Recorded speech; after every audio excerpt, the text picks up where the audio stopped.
Saya juga dari Putri Sumatera Utara dan saya juga beragama Islam. Tapi saya miris ya melihat ya orang-orang yang seiman dengan saya bertindak seperti ini.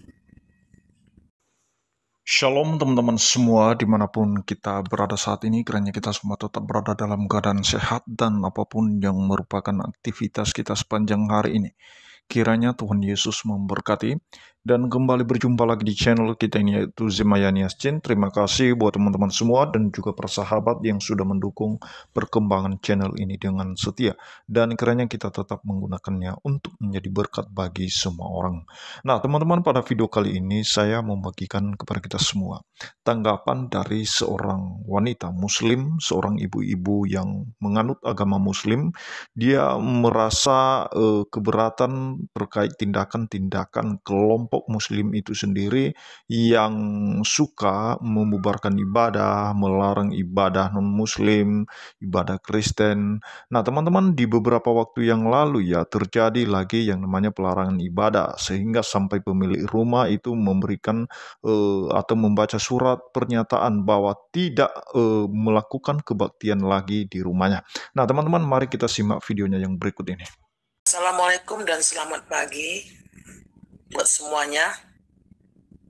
Ya, mohon maaf, video ini tidak bisa saya edit. Saya juga dari Putri Sumatera Utara dan saya juga beragama Islam. Tapi saya miris ya melihat ya orang-orang yang seiman dengan saya bertindak seperti ini. Terutama nih masa aliansi umat Islam Kota Medan. Maaf. Ingat ya saudara-saudaraku, kita adalah negara demokrasi, negara yang berketuhanan yang Maha Esa. Kita dituntut harus saling menghormati antar agama, yaitu dengan agama yang lain. Kita satu negara, itu negara Indonesia, ya, yang sudah diatur dalam undang-undang, yaitu bebas memeluk agama masing-masing. Kenapa begini ya? Miris saya melihat begini ini. Kenapa rupanya mereka beribadah di situ? Apakah mengganggu nyawa-nyawa kalian? Rupanya semua di sana. Sadarlah. Berbuat baik itulah yang diinginkan oleh Nabi kita, ajaran agama kita.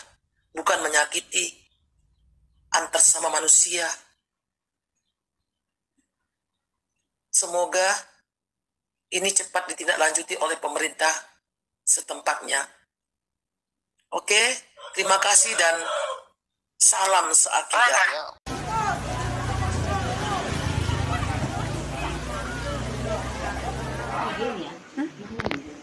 Oke. Udah Bu. Menyatakan bahwa mulai hari ini tidak akan mengadakan ibadah atau kebaktian lagi. Menyatakan bahwa mulai hari ini tidak akan mengadakan ibadah atau kebaktian lagi di rumah saya tinggal. Demikianlah surat pernyataan ini saya buat. Bab 1 pasal 3 berbunyi, rumah ibadat adalah bangunan yang punya ciri-ciri khusus yang dipergunakan untuk ibadah kecuali tempat ibadah keluarga. Rumah ibadat keluarga itu tidak perlu pakai izin. Apa yang dimaksud rumah ibadat keluarga? Yang dimaksud rumah ibadat keluarga kalau di Islam itu namanya musola, kalau di Kristen itu namanya rumah doa. Ya, jadi untuk kita umat Islam kalau kita mau bangun musola di ruko perlu pakai izin nggak? Tidak perlu.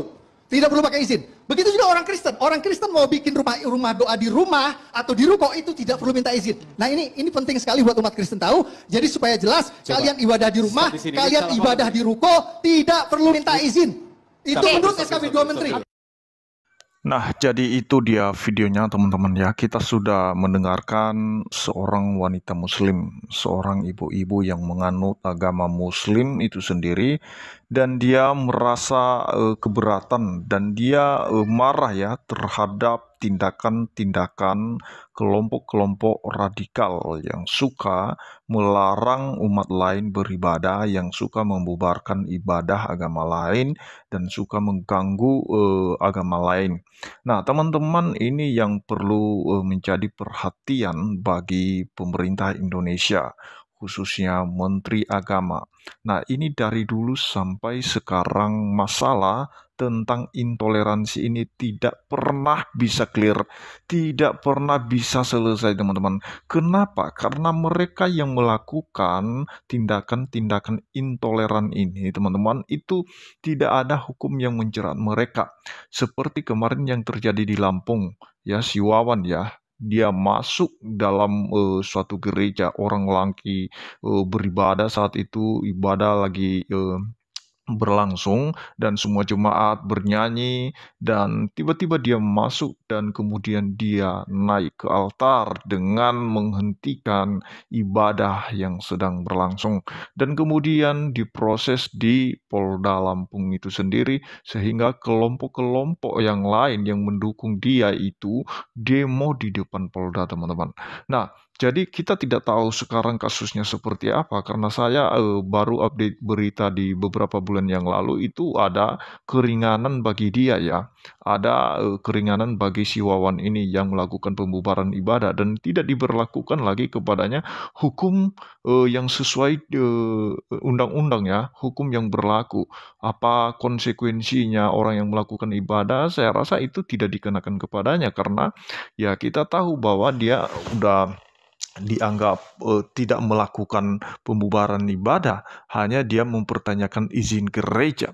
Nah, teman-teman, ini yang terus-menerus terjadi di negara kita. Nah, kalau terus-menerus, teman-teman, seperti ini kondisi dalam negara kita, kapan kita majunya dan mau jadi apalah negara kita ini, teman-teman ya.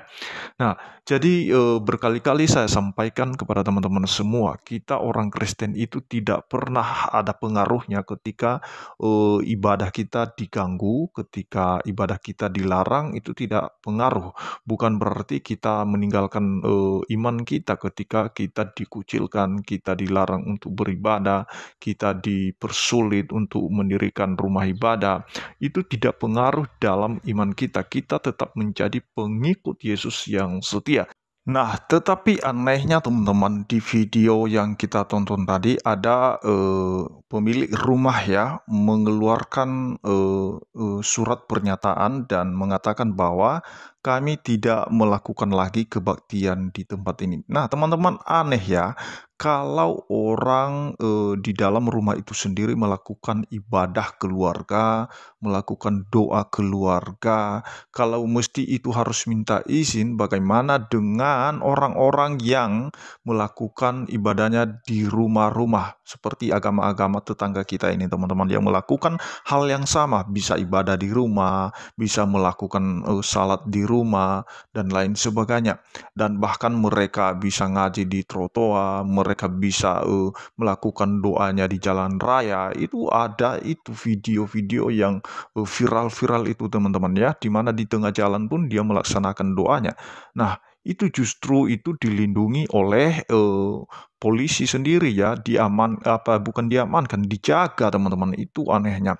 Nah, sedangkan ibadah peribadatan yang dilakukan di rumah, doa yang dilakukan di rumah, justru itu harus semuanya dipersulit, harus semuanya ada izinnya dan lain sebagainya.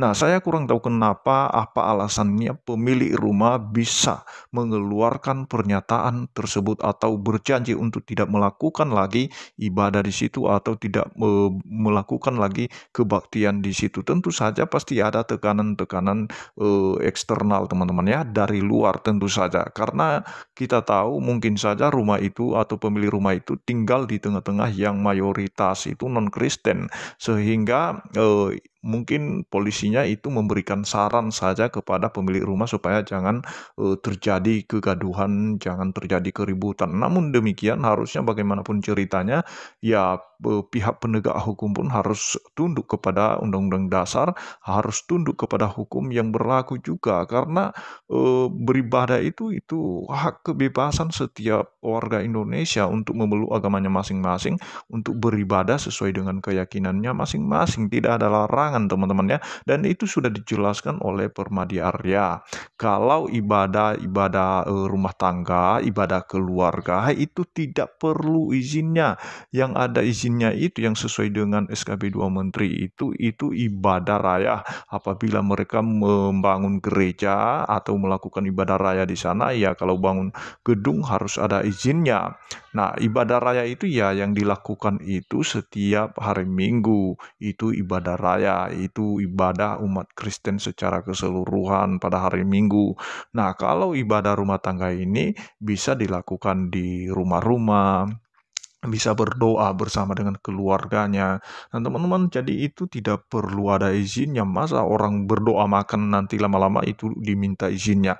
Nah, berdoa mau pergi kerja nanti itu minta izinnya dan lain sebagainya. Itu kan aneh tapi nyata, teman-teman ya. Jadi mari kita sebagai warga Indonesia, mari cerdas sedikit untuk beragama. Agama itu datang bukan untuk membuat kita semakin saling benci satu sama lain, bukan membuat kita menjadi ricuh, menjadi gaduh, menjadi saling membenci. Justru agama itu datang untuk membuat kita bisa bersatu, teman-teman. Nah, sekalipun mungkin dalam hal keyakinan kita berbeda, tetapi kita sebagai manusia, kita sebagai warga Indonesia, ya, kita tetap bersatu, Bhinneka Tunggal Ika. Nah, jadi artinya mari kita tunduk kepada hukum-hukum yang berlaku, mari kita junjung tinggi toleransi, mari kita hormati dasar negara kita dan juga Undang-Undang Dasar 1945.